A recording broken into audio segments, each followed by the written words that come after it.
visiem šeit Raunas baznīcā. Mums katru trešdienu, 7:30 no rīta, notiek rīta lūgšanas.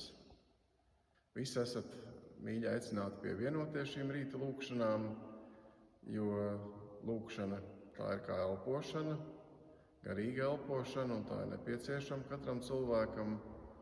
Un arī Jēzus ir mudinājis lūgt.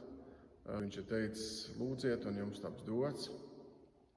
Ir labi savu dienu sākt ar rīta lūgšanu, kas dod spēku, mieru, iedrošinājumu visai dienai.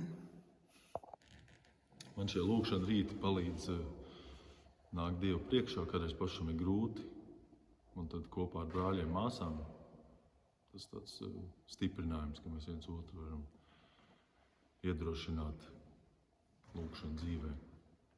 Jau trešo mēnesi šeit Raunas baznīcā sanākam kopā uz rīta lūgšanām. Iesākās tas 10 dienas pirms vasaras svētkiem, kad notika šī lūgšanu iniciatīva, lai nāk Tava valstība. Un šīs 10 dienas mēs šeit pie altāra nācām kopā ikdienas, ik rītu un aicinājām Svēto garu, lai viņš nāk, lai viņš dzīvina šo vietu Raunu, šo draudzi, lai nāk Dieva valstība pēc viņa nodoma šeit šajā vietā. Un tas ir turpinājies, mēs vēlamies turpināt nākt.